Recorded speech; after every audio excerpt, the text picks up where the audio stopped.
अस्सलाम वालेकुम स्टूडेंट्स। आज हम chapter number 1 quadratic equation math 113 short question कर रहे हैं। इसका क्वेश्चन नंबर 20 है जी 9x² + 6x + 1। इसमें हमने बताना है नेचर ऑफ रूट्स। तो नेचर ऑफ रूट्स के लिए आपको बताया था कि हमने क्या करना होता है, डिस्क्रिमिनेंट फाइंड करना है। डिस्क्रिमिनेंट के लिए a = 9, x² का कोएफिशिएंट a होता है, x का कोएफिशिएंट b होता है और जो कांस्टेंट टर्म हमारी होती है वो 1। तो डिस्क्रिमिनेंट किसके इक्वल होता है, डिस्क्रिमिनेंट इक्वल होता है b² - 4ac। तो b है हमारा 6 का स्क्वायर 4 और a है 9 एंड c इज़ 1। सिंप्लीफाई करेंगे तो 6 का स्क्वायर क्या होगा 36 - 36, तो आंसर क्या आया 0। तो हमने लास्ट लेक्चर में पढ़ा था कि अगर डिस्क्रिमिनेंट 0 के इक्वल आ जाए तो फिर रूट्स क्या होते हैं, रूट्स आर, एक बात इक्वल होते हैं और दूसरी बात रियल होते हैं और तीसरी बात रैशनल होते हैं। तो ये इसकी नेचर थी। क्वेश्चन नंबर 21 है, for what value of k the roots of following equation are equal. तो हमें ये पता है कि a = इसमें क्या है जी, a = k, b = 4 और c = 3। हमने क्या करना होता है, इसे स्टैंडर्ड फॉर्म में लिखना होता है। स्टैंडर्ड फॉर्म में x² का कोएफिशिएंट a होता है, x का कोएफिशिएंट b होता है और कांस्टेंट हमारा c होता है। और यहाँ पे क्या बताया हुआ है, for what value of k बताना है, the roots of the following equation are equal. तो यहाँ पे हमें जो मेंशन किया गया है वो ये है कि रूट्स क्या हैं, इक्वल। तो रूट्स इक्वल कब होते हैं, ये हमें पता है कि रूट्स आर इक्वल, ये हमें क्वेश्चन में गिवन है। तो रूट्स इक्वल कब होते हैं, जब डिस्क्रिमिनेंट क्या हो, डिस्क्रिमिनेंट क्या होता है b² - 4ac। तो ये किसके इक्वल होगा, 0 के इक्वल। तो यहाँ वैल्यूज़ पुट करेंगे, b किसके इक्वल है और 4, और a किसके इक्वल है जी k, और c किसके इक्वल है 3। तो इक्वल टू 0 हो जाएगा। तो ये हो जाएगा 16 - 12k = 0। 12k को दूसरी साइड पे ले जाएं तो 16 = 12k। तो 16 = क्या हो जाएगा जी, 16/12 = k। तो कैंसिल करेंगे तो ये 4/3 = k। तो ये हमारी k की वैल्यू आ जाएगी। क्वेश्चन नंबर 22 वो भी सेम है, इसमें भी यही गिवन है कि रूट्स आर इक्वल। तो इसमें a = क्या होगा, a = 2, b = 5, c = k। Given क्या है, रूट्स आर इक्वल। इसमें भी हमें गिवन है कि रूट्स क्या हैं, इक्वल। रूट्स कब होते हैं, इक्वल होते हैं जब डिस्क्रिमिनेंट इक्वल टू हो 0। तो b की वैल्यू, b है 5 का स्क्वायर -4, a 2 है और k = 0। तो ये हो जाएगा 25 - 8k = 0। तो 25 = 8k, 25/8 = k। तो ये हमारी k की वैल्यू आ जाएगी। ये स्टूडेंट्स आपको समझ आ गई होगी। ये लास्ट लेक्चर में हमने सीखा था कि नेचर ऑफ रूट्स क्या होती है, रूट्स इक्वल कब होते हैं। तो वो लास्ट लेक्चर लेंगे तो आपको ये सारा समझ आ जाएगा। नेक्स्ट क्वेश्चन है जी 25। क्वेश्चन नंबर 23, हमने प्रूव करना है roots of the equation ax² a + bx² - ax - b = 0 और रैशनल। और ये हमने ये भी लास्ट लेक्चर में सीखा था कि रूट्स रैशनल कब होते हैं। रूट्स रैशनल कब होते हैं जी, जब डिस्क्रिमिनेंट क्या हो, परफेक्ट स्क्वायर। जब डिस्क्रिमिनेंट क्या हो, परफेक्ट स्क्वायर। तो ये हमारा क्या होगा, a = a + b। यहाँ पे हम इसको a प्राइम कर सकते हैं, बहरहाल a भी लिख दें, कोई हर्ज नहीं है। तो b = -a, x का कोएफिशिएंट b होता है, x² का ये इसको भी, और c = माइनस बी, इसको भी हम सी प्राइम लिख सकते हैं। अब हमने डिस्क्रिमिनेंट लेना है, discriminant equal to B square minus 4ac।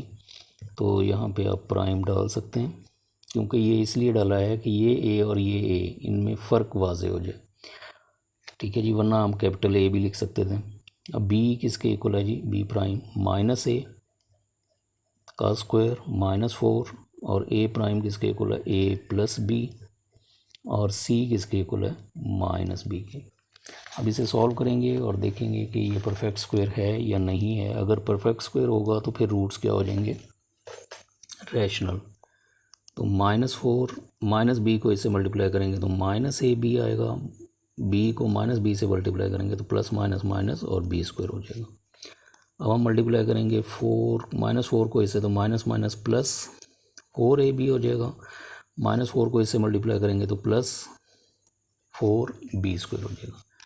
तो ये हो जाएगा ए स्क्वायर, और यहाँ देखें ये प्लस 2b स्क्वायर है, और सेंटर में ये 2a और 2b बन जाएगा।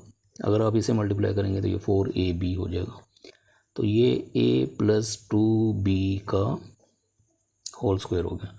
तो अब ये परफेक्ट स्क्वायर है, तो परफेक्ट स्क्वायर हो तो रूट्स क्या होते हैं, तो हम ये लिखेंगे roots are rational.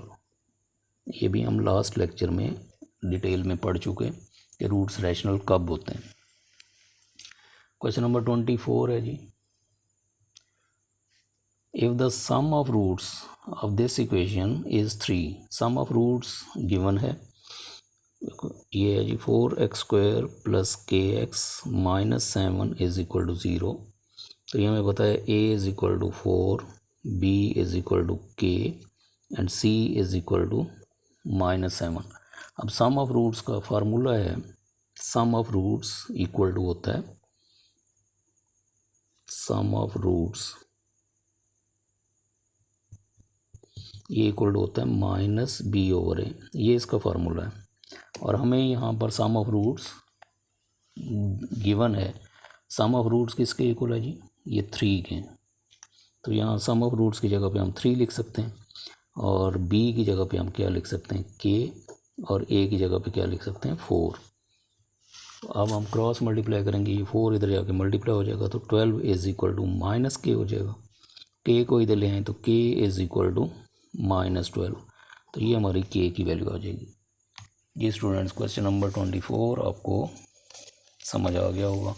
Question number 25 वो भी सेम है, उसमें भी हमने k की वैल्यू फाइंड करनी है। Find the value of k if the sum of roots of this equation is 5/2। Sum of roots आपको गिवन है, इसमें a इज़ इक्वल टू क्या होगा, x² का कोएफिशिएंट a होता है और x का कोएफिशिएंट b होता है, और बाकी जो है ये c होगा k + 3। अब सम ऑफ रूट्स, तो सम ऑफ रूट्स इक्वल टू होता है -b/a। अब सम ऑफ रूट्स आपको गिवन है कितना है, 5/2। तो सम ऑफ रूट्स की वैल्यू पुट कर देंगे, 5/2 इक्वल टू माइनस, और b किसके इक्वल है, 4k - 1, और a इक्वल टू है 2k - 1। अब हम करेंगे क्रॉस मल्टीप्लाई, इसको इधर मल्टीप्लाई कर लें, तो 5 × 2k - 1 इक्वल टू, ये 2 इधर जाके मल्टीप्लाई होगा, -2 4k - 1। मल्टीप्लाई करेंगे इसे, तो 5 × 2 तो 10k हो जाएगा, -5 इसे मल्टीप्लाई करेंगे तो -8k + 2 हो जाएगा। k को इधर ले आएँ, 10k + 8k इक्वल टू 2 + 5 हो जाएगा। तो ये आ जाएगा 18k is equal to 7 and k is equal to 7/18। तो ये हमारी k की वैल्यू आ गई। तो हमने k की वैल्यू फाइंड कर ली। क्वेश्चन नंबर 26 है जी, find the sum and product of roots of the equation. Sum और प्रोडक्ट का फार्मूला है, सम ऑफ रूट्स किसके इक्वल होता है जी, सम ऑफ रूट्स ये हमने पिछले क्वेश्चन में भी किया था, सम ऑफ रूट्स इक्वल होता है -b/a, और प्रोडक्ट ऑफ रूट्स होता है सी ओवर ए। तो यहाँ से हम ए और बी सी की वैल्यू ले सकते हैं। A is equal to 7, B is equal to -5, C is equal to 4। तो पहले हम लेंगे sum of roots equal to -b over A. तो b है -5 और a है 7, तो 5 ओवर 7 ये हमारा सम ऑफ रूट्स आ जाएगा। और फिर हम फाइंड करेंगे product of roots. Product of roots इसका फार्मूला क्या है जी, ये c ओवर ए। तो c है 4 और a है 7।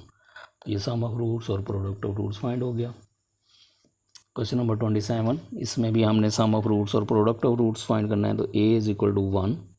अब b इसमें मौजूद नहीं है, यहाँ पे देखें b होता है x का कोएफिशिएंट, तो x यहाँ मौजूद नहीं है तो b 0 हो जाएगा, c -9। तो सम ऑफ रूट्स किसके इक्वल होता है जी, फार्मूला इसका ऊपर हमने डिस्कस किया था -b ओवर a। अब b 0 है, a 1 है, तो आंसर 0 आ जाएगा। और प्रोडक्ट ऑफ रूट्स ये इक्वल टू होता है c ओवर ए। तो c है इसमें -9 और a 1 है, तो आंसर क्या आएगा, -9। जी स्टूडेंट्स, आपको यहाँ तक उम्मीद काफ़ी है समझ आ गई होगी। ओके जी, अल्लाह हाफिज़।